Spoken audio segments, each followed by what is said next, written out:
权当初答应帮你毒死罗霄。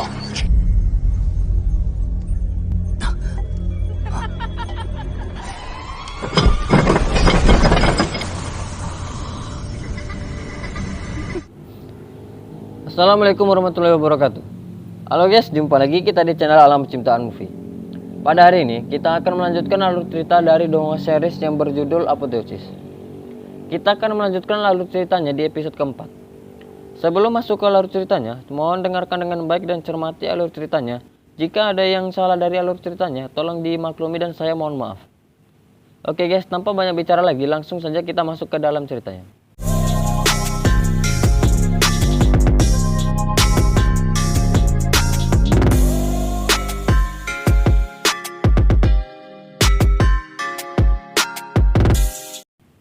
Di awal film kita masih diperlihatkan di camp pelatihan. Di itu masih ada si Lo Bixuan dan si Lojeng yang akan bertarung. Tak banyak bicara lagi, Lojeng mulai melancarkan serangannya kepada pamannya itu. Namun pamannya itu dengan mudah menahan serangan dari Lojeng. Di sini pamannya itu memuji si Lojeng karena ia cukup cepat untuk menaikkan ranahnya itu. Walaupun ia cukup cepat menaikkan ranahnya itu, tapi ia belum cukup seimbang melawan pamannya. Dikarenakan ranah pamannya itu kemungkinan sudah terlampaui jauh dari ranah milik si Lojeng. Kita pun sedikit diberitahu kemungkinan kekuatan milik pamannya itu sudah di tahap inet setengah langkah. Kembali ke peperangan tadi, di saat mereka masih bertarung, tiba-tiba ada silang yang akan menuju ke tempat pertarungan si Lojeng dan Lo Bixuan. Kemungkinan ia menuju ke sana ingin mengambil si Lojeng untuk menjadikan bahan penelitiannya. Ternyata, si Lojeng ini telah diserang habis-habisan oleh pamannya itu. Di sini Lojeng tak bisa menyerang pamannya itu, ia hanya bisa menghindar dan menghindar. Walaupun ia sudah berusaha untuk menghindar, namun tetap saja ia masih terkena serangan dari pamannya itu. Di saat ia terkena serangan yang dilakukan oleh pamannya itu, di sini ia baru menyadari ia tidak akan bisa melancarkan serangannya kepada pamannya, dan ia pun mencoba melarikan diri dari pamannya. Namun, pamannya itu tak mengasih kesempatan si Lojeng untuk melarikan diri. Pamannya itu pun mencoba menyerang si Lojeng lagi, dan pada akhirnya pamannya itu menangkap si Lojeng menggunakan akar pelahap hati yang ia miliki.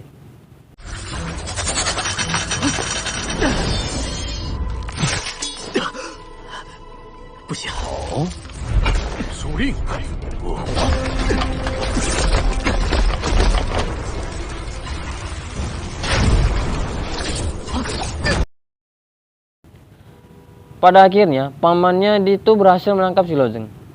Di sini pamannya itu hanya ingin mengambil paksa latihan misterius yang Lojeng telah pelajari.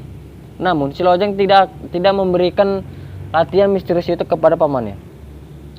Dan akhirnya di sini Lojeng menyadari kalau pamannya itu telah bersekongkol dengan ras iblis untuk membunuh ayahnya si Lojeng.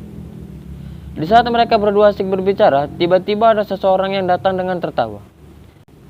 Ia datang hanya ingin mengambil si Lojeng dan menginginkan jiwa milik Lojeng untuk menyempurnakan harta yang ia ingin sempurnakan. Ternyata seseorang itu adalah Silang. Di sini ia tiba-tiba datang dan menyerang si Lo Bixuan. Ternyata serangan itu hanya untuk pengalihan supaya ia bisa mengambil Lojeng dari tangan si Lo Bixuan. Dan benar saja, Silang ini berhasil merebut Lojeng dari Lo Bixuan tanpa sepengetahuan darinya. Di saat ia berbalik ke arah si Lojeng, ternyata si Lojeng telah diambil oleh Silang. Di sini Lo Bixuan marah, tapi ia tidak bisa berbuat apa-apa lagi. Dikarenakan si Lojeng sudah di tangan Silang.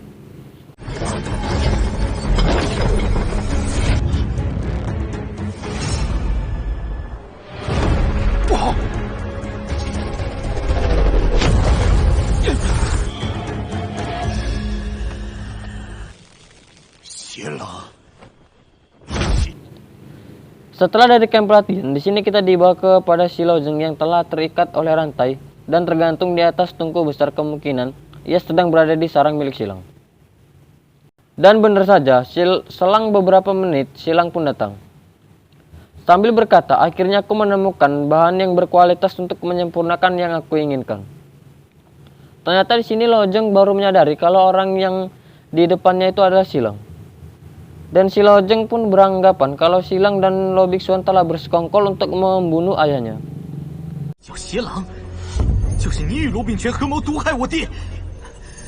我罗家和你无冤无仇，为何谋害我爹？罗秉权许了我一些好处，如今最好的材料已经到手，再加上从活人体内抽出的元气真火，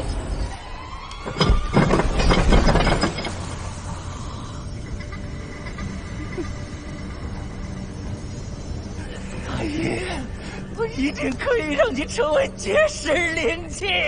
Di sini omongan si Lojeng tak dihiraukan oleh Silang dikarenakan dia terlalu senang telah mendapatkan bahan yang berkualitas bagus.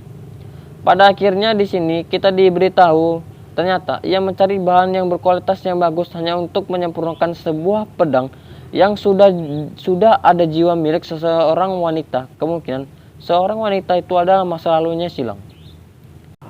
Kembali ke pertanyaan si Lojeng yang masih bertanya-tanya kepada Silang, kenapa ia membunuh ayahnya.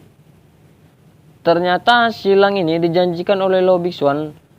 Dan Lo Bixuan pada akhirnya Silang pun setuju. Dan ia pun meracik racun dari para gelandangan di klan Luo. Ia pun berhasil meracik racunnya itu dan memberikannya kepada si Lo Bixuan. Namun ia masih belum puas dikarenakan tubuh para gelandangan itu sangatlah lemah. Dan ia masih meminta kepada si Lo Bixuan untuk mendapatkan tubuh yang berkualitas dan spesial. Pada akhirnya, ia mendapatkannya sendiri tanpa ia menagih janjinya kepada si Lo Bixuan. Ternyata tubuh yang berkualitas dan spesial itu adalah si Lojeng itu sendiri.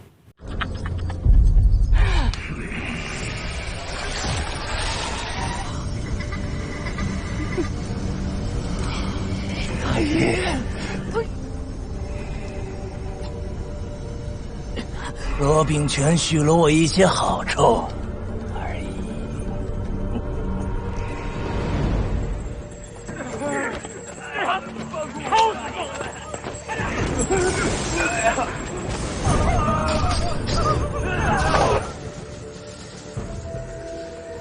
Di sini Lojeng mencoba memberontak, namun percuma saja dikarenakan kekuatannya itu tak akan bisa menghancurkan rantai yang di tangan dan kakinya.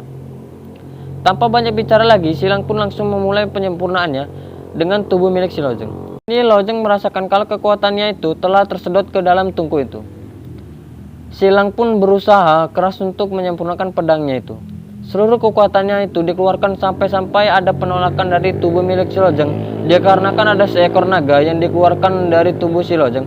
Walaupun ia dapat menolak penolakan itu dan serangan saat penyempurnaan itu, ia tak akan mau kalah gitu saja.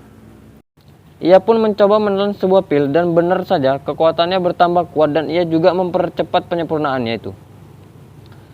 Pada akhirnya ia pun berhasil menyempurnakan pedang itu walaupun tubuh si Lojeng terlihat sudah kaku kayak semacam di semen.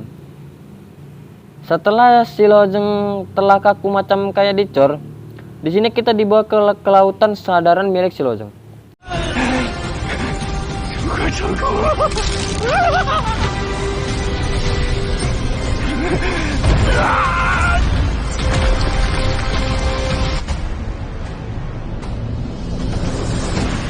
灵气光纹，我的阿爷是灵气了。 Ia di situ sama sekali tak sadarkan diri dan kita hanya diperlihatkan si Lojeng dalam keadaan pingsan bersama si naga Azura.